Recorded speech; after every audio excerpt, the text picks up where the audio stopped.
जय श्री श्याम एवरीवन, कैसे हैं आप सब। तो बिजनेस स्टडीज के केस बेस्ड क्वेश्चन की सीरीज आ चुकी है।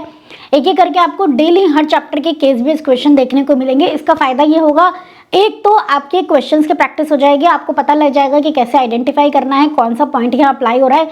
दूसरा, आप देखोगे कि आपका पूरा का पूरा चैप्टर ही रिवाइज हो चुका है।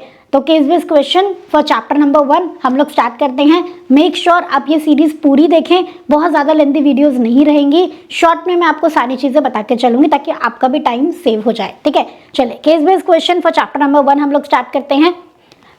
Nature and significance of management, जिसमें आपके लेवल्स ऑफ मैनेजमेंट, मैनेजमेंट के बारे में, फीचर्स, इंपॉर्टेंस, फंक्शंस, कोऑर्डिनेशन बहुत इंपॉर्टेंट है, उसके बारे में डिस्कस किया है। ठीक है, चलिए तो क्वेश्चन नंबर 1 है आपका, general manager of alpha kidswear limited has divided employees of its company into 3 level. तो जनरल मैनेजर ने अपनी कंपनी के एम्प्लॉइज को 3 लेवल में बांटा है, top, middle and lower level. At the top level general manager और बोर्ड ऑफ डायरेक्टर खुद हैं। मिडिल लेवल पे 4 डिपार्टमेंट बना दिए हैं, प्रोडक्शन मैनेजर है, परचेज मैनेजर है, सेल्स मैनेजर है, फाइनेंस मैनेजर है। ठीक है, the lower level is constituted of 1 supervisor of each of the 4 department. Lower level पे सुपरवाइजर है जो आगे अपने जूनियर्स का काम देखता है। ठीक है, these supervisors look after the daily activity of subordinate juniors. एक ही बात है, ये देखा जा रहा है कि managers of all the level remain busy, sometimes with the planning of their department, sometimes with comparison of desired and actual results, जिसको हम बोलेंगे कंट्रोलिंग करते हैं। तो मैनेजर ना हमेशा बिजी हैं, कभी तो प्लानिंग कर रहे हैं, कभी कंट्रोलिंग कर रहे हैं। Similarly sometimes they are busy with recruitment, selection, training, मतलब कभी कभी वो स्टाफिंग कर रहे हैं। तो अगर आपसे क्वेश्चन पूछा जाता कि कौन कौन सा फंक्शंस के बारे में बात हो रही है तो आप बता दोगे। ठीक है, पर देखते हैं क्वेश्चन क्या पूछा है। मिस्टर साहिल एक बंदा है जिसको पता है कि मैनेजमेंट का जॉब अकेले नहीं होता, उसमें एक पर्सन नहीं लगता है, सब लोग ज्वाइन करते हैं हैंड, सब काम करते हैं साथ में, तब मैनेजमेंट का असली मीनिंग निकलता है। तो इसीलिए साहिल बहुत एफर्ट करता है कि वो कोऑर्डिनेशन ला पाए एम्प्लॉयज़ के बीच में, ताकि मैनेजमेंट अच्छा हो, सभी में टीम स्पिरिट हो। आपको अबव पैराग्राफ में से 2 फीचर्स बताने हैं। बताओ ना, फंक्शन पूछा है ना लेवल ऑफ मैनेजमेंट पूछा है, क्या पूछा है? फीचर्स। तो जैसे ये फीचर्स पूछा है, पता लग गया ना, तो आपके माइंड में सारे फीचर्स आ जाने चाहिए। ठीक है, आइडेंटिफाई करो और रेलिवेंट लाइंस भी बताओ और उनको एक्सप्लेन भी करना है। तो आइडेंटिफाई करना है, लाइन भी बताना है, और जब एक्सप्लेन करने के लिए बोला जाए तो 2 से 3 लाइन में आप पॉइंट को एक्सप्लेन कर दोगे। अगर एक्सप्लेन करने के लिए नहीं बोला है तो एक्सप्लेन करने की नीड नहीं होती है। ठीक है, चलिए तो कौन कौन से फीचर्स यहाँ पे अप्लाई हो रहे हैं। पहली बात तो देखो, मैनेजमेंट में हर लेवल के मैनेजर्स बिजी हैं और हमेशा बिजी हैं, कभी कुछ कर रहे हैं, कभी कुछ कर रहे हैं, कभी कुछ कर रहे हैं। तो क्या मैं कह सकती हूँ कि मैनेजमेंट परवेजिव होती है, ऑल द लेवल्स पे होती है? यस। क्या मैं बोल सकती हूँ कि मैनेजमेंट कॉन्टिन्यूस प्रोसेस है? यस, क्योंकि वो हमेशा बिजी हैं। क्या मैं ऐसा बोल सकती हूँ कि मैनेजमेंट ग्रुप एक्टिविटी है? यस। नेक्स्ट पेज पे लिखा है कि अकेले मैनेजमेंट नहीं होता है, सब लोग मिलके काम करते हैं, तब मैनेजमेंट का असली मीनिंग होता है। तो 3 फीचर पता लग गए, हमें तो 2 ही पूछे हैं। ठीक है, तो जब भी फीचर पूछे जाएं पहले आपके माइंड में सारे फीचर्स आ जाने चाहिए। गोल ओरिएंटेड होता है, परवेजिव होता है, हर लेवल पे होता है, मल्टी डायमेंशनल होता है। मैनेजर एक चीज़ नहीं सोचता, बहुत सारी चीज़ें एक साथ सोचता है। कॉन्टिन्यूस प्रोसेस होता है, लगातार होता रहता है। ग्रुप एक्टिविटी होती है, अकेला मैनेजमेंट नहीं होता, अकेला किसको मैनेज करेगा, है ना। तो डायनेमिक होता है, एनवायरनमेंट के हिसाब से चेंज करना पड़ता है। एक इनटेंजिबल है, दिखता नहीं है मैनेजमेंट, सिर्फ फील होती है। राइट, इनमें से जो पॉइंट अप्लाई हो रहा है हमने लिख दिया। तो कॉन्टिन्यूस प्रोसेस होता है, ग्रुप एक्टिविटी कोई भी 2 लिख देंगे, इनको एक्सप्लेन भी करेंगे आप। ठीक है, चलिए, और रेलेवेंट लाइन जरूर लिखनी है। कॉन्टिन्यूस प्रोसेस हमें कैसे पता लगा था कि वो बिजी रह रहे हैं, बार बार बिजी हो रहे हैं। रिमेन बिजी तो मतलब हमेशा मैनेजमेंट करते रहते हैं, और हमें उसका तो क्लियरली पता लग ही गया था मिस्टर साहिल से लेके रियलाइज्ड तक। ठीक है, यहां से पता लग रहा है कि मैनेजमेंट ग्रुप एक्टिविटी होती है। चलिए जी, नेक्स्ट क्वेश्चन देखते हैं। अमन, अहमद एंड अली पार्टनर्स है फर्म में जो डेयरी बिजनेस करती है। Aman is a holder of senior secondary certificate from CBSE, उसने क्लास 12th पास किया है फ्रॉम सीबीएसई बोर्ड। ठीक है, जिसके पास बिजनेस स्टडीज एक सब्जेक्ट था। अहमद ने अपनी पोस्ट ग्रेजुएशन हिस्ट्री में करी है एंड अली ने डेयरी फार्मिंग में। एक दिन बहुत सीरियस डिस्कशन चल रहा था अहमद और अली के बीच में, मैनेजमेंट का नेचर क्या है उसको लेके। अहमद ने बोला मैनेजमेंट एक प्रोफेशन है, जबकि एली कहती है नहीं, लीगल और मेडिकली प्रोफेशन होते हैं, मैनेजमेंट प्रोफेशन नहीं है। अमन ने अपने नॉलेज के बेसिस पे जो उसने बिजनेस स्टडीज पढ़ के पाई थी, जो आपको भी पता है, एक्सप्लेन किया nature of management as profession to Ahmed. Explain how Aman would have satisfied both Ahmed and Ali. तो अमन ने क्या पॉइंट्स दिए होंगे, तो nature of management as profession, जो भी पॉइंट्स थे आपको इसके बेसिस पे, इन पॉइंट्स के बेसिस पे आप एक्सप्लेन करोगे। Well defined body of knowledge होती है, एंट्री एंड एग्जिट का पॉइंट आप एक्सप्लेन कर दोगे, प्रोफेशनल एसोसिएशन का पॉइंट एक्सप्लेन कर दोगे, ethical code of conduct, service motive, ये सारे आप एक्सप्लेन कर देना। तो ये पॉइंट बता के अमन ने अहमद और अली को कन्विंस किया होगा कि मैनेजमेंट एक प्रोफेशन है। ठीक है, चलिए नेक्स्ट थर्ड क्वेश्चन। यश लिमिटेड को बहुत ज़्यादा प्रॉब्लम फेस करनी पड़ रही है। वो इलेक्ट्रॉनिक गुड्स बनाता है जैसे washing machine, microwave oven, air conditioner, refrigerator. Company के मार्जिन अंडर प्रेशर हैं और प्रॉफिट्स कम होते जा रहे हैं, मार्केट शेयर कम होते जा रहे हैं।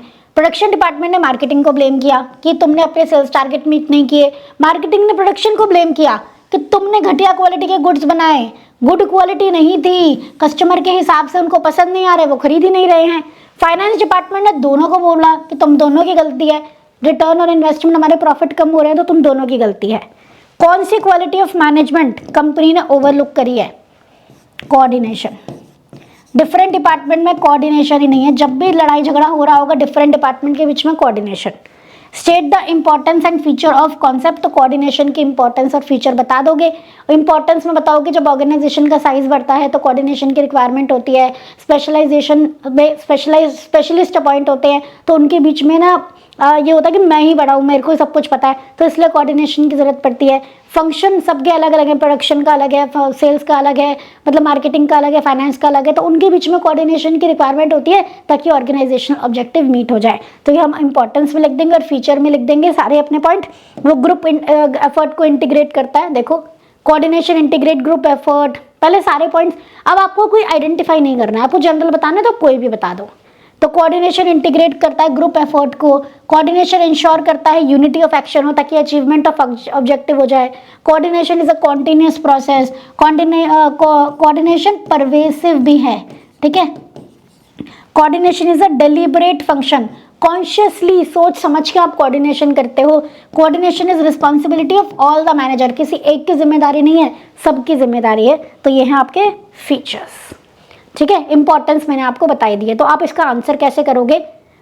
क्या लैक कर रहे हैं? कोऑर्डिनेशन इज लैकिंग बिकॉज सारे डिपार्टमेंट एक दूसरे को ब्लेम कर रहे थे और कंपनी के प्रॉफिट कम हो रहे थे। इंपॉर्टेंस बता देंगे, मैं आपको बता चुकी हूँ। Growth in size, functional differentiation, specialisation. ना बोला हो कि मतलब ज़्यादा मार्क्स का आया ना, अगर यही चीज़ सिर्फ 2 नंबर की होती तो आप पॉइंट लिख के छोड़ देते, बट अगर ज़्यादा मार्क्स की है तो आपको एक्सप्लेन भी करनी है। फीचर्स ऑफ कोऑर्डिनेशन में आप कोई भी 2-3 फीचर लिख दोगे। कितना पूछे आपसे एक बार देख लो आप। State the importance and features, नहीं पूछा तो मार्क्स के हिसाब से लिखना। मेरा एक सजेशन मानो, मान लो ये 3 पॉइंट मार्क्स का है तो आप 3 पॉइंट मतलब दोनों के 3-3 लिख देना, ठीक है। एक आधा एक्स्ट्रा लिख के आओगे तो कोई फर्क नहीं पड़ता है, ठीक। चलिए आ जाओ next question number 4। Nisha is a marketing manager of a company जो लैपटॉप बेचती है। उसने टारगेट प्लान किया है 2000 लैपटॉप का। उसने नेसेसरी रिसोर्सेज को एलोकेट किया ताकि प्लान जो प्लान के हिसाब से काम हो सके, टारगेट अचीव हो सके। उसके अंडर 6 सेल्समैन काम करते हैं। शी वर्क्स विद देम, उनको गाइड करती है, मोटिवेट करती है टारगेट अचीव करने के लिए। At the end of the month जब एक्चुअल सेल्स को टारगेट सेल्स से कंपेयर किया तो उसने देखा कि एक्चुअल सेल्स टारगेट सेल्स से ज़्यादा है। वाओ, उसने रिवॉर्ड दिया अपने एम्प्लॉयज़ को। तो आपको इंपॉर्टेंस ऑफ मैनेजमेंट बतानी है। निशा ने इंपॉर्टेंस ऑफ मैनेजमेंट कैसे प्रूव की? एक तो ऑर्गेनाइजेशनल ऑब्जेक्टिव अचीव किया, ठीक है। दूसरा एम्प्लॉयज़ की पर्सनल अचीवमेंट भी होती है, पर्सनली भी एम्प्लॉयज़ की डेवलपमेंट होती है, ठीक है। तो इंपॉर्टेंस ऑफ मैनेजमेंट के आपके 2 पॉइंट लिख देंगे। स्टेट द फंक्शंस परफॉर्म्ड, उसने प्लानिंग करी, उसने ऑर्गेनाइजिंग करी, रिसोर्सेज को एलोकेट किया, उसने कंट्रोलिंग किया, ये तो हमें दिख ही रहा है। उसने रिसोर्सेज को कंपेयर किया, डायरेक्टिंग किया। डायरेक्टिंग कैसे किया? उसने मोटिवेट किया, गाइड किया, ठीक है। आइए तो तो सबसे पहले आप यहाँ पे देखो इंपॉर्टेंस ऑफ मैनेजमेंट, इनमें से कोई भी आ सकता है। यहाँ पे कौन सा लग रहा है, कैसे पता लगेगा? अचीविंग ग्रुप गोल्स, ये वाला है ऑर्गेनाइजेशनल ऑब्जेक्टिव या ग्रुप गोल एक ही बात है, तो ये भी हो रहा है। और helps in achievement of personal objective, उनको भी तो फायदा हुआ ना एम्प्लॉयज को, ठीक है। तो ये दोनों आपके इंपॉर्टेंस ऑफ मैनेजमेंट इसमें आ जाएंगे। Can you see, help in achieving personal objective और ग्रुप गोल। एफिशिएंसी बढ़ रही है, ऐसा चाहिए डायरेक्टली नहीं लग रहा है इस पे, ठीक है।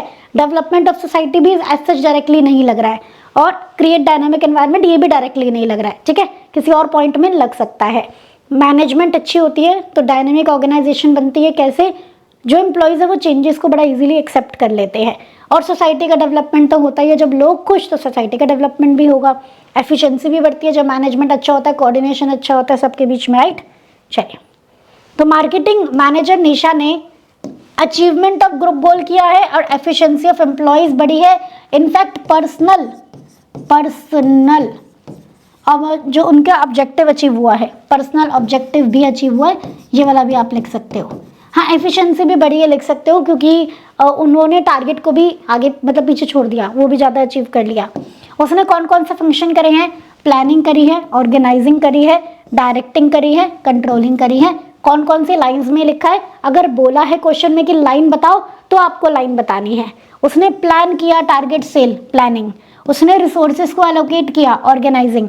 उसने गाइड किया, मोटिवेट किया, डायरेक्टिंग। उसने कंपैरिजन किया, कंट्रोलिंग, ठीक है। तो अगर पूछा जाता है तो आप लाइन को ऐसे शो करके दिखाओगे।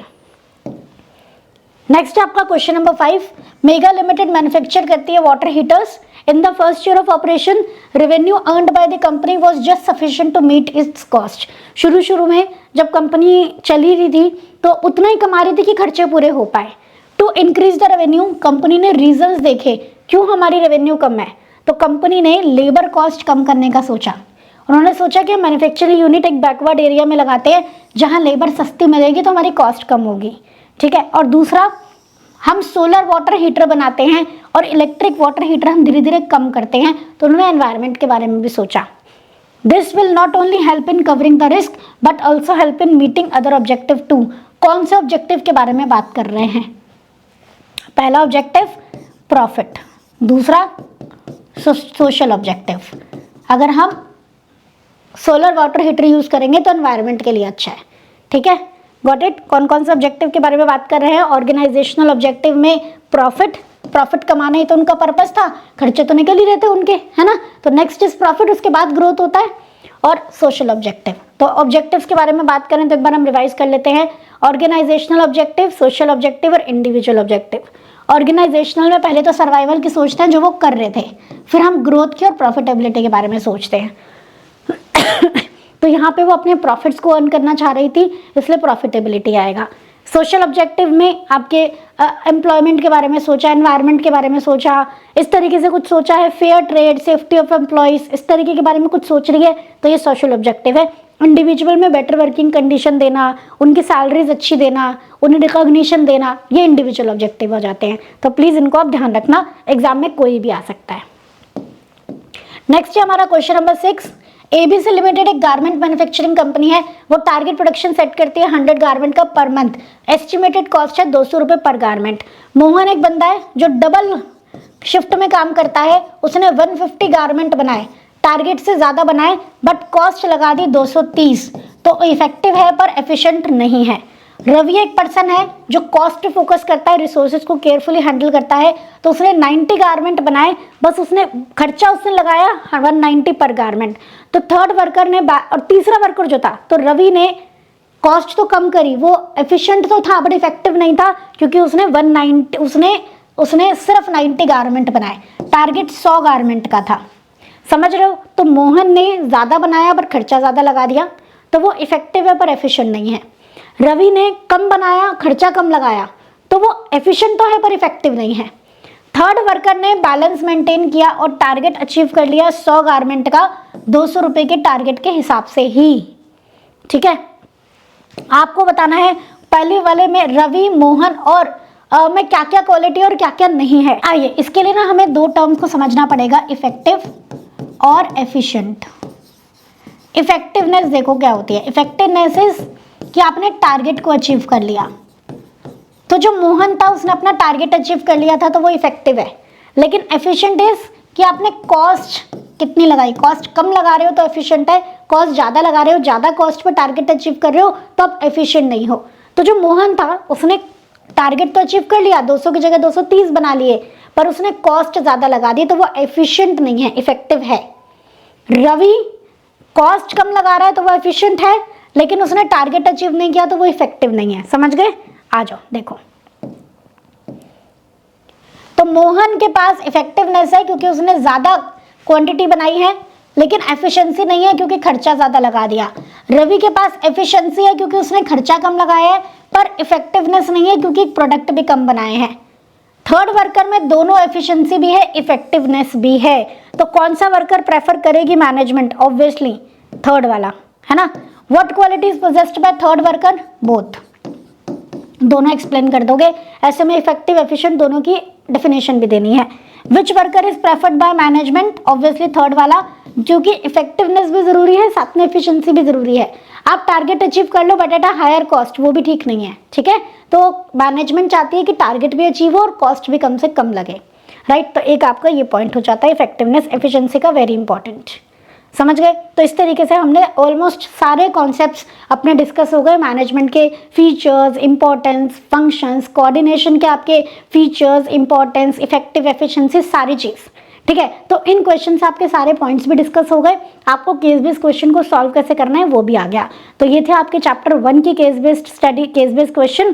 चैप्टर 2 के केस बेस्ड क्वेश्चन आपको नेक्स्ट वीडियो में मिलेंगे, मेक श्योर आप उन्हें जरूर देखेंगे। पहले आप इनको सॉल्व करेंगे, फिर आप चैप्टर नंबर 2 की केस बेस्ड क्वेश्चन जरूर देखेंगे। तो मिलते हैं नेक्स्ट वीडियो में बच्चों। अगर ये वीडियो अच्छी लगे, मेहनत अच्छी लगे तो फ्रेंड के साथ जरूर शेयर करना। Thank you so much everyone. जय श्री श्याम।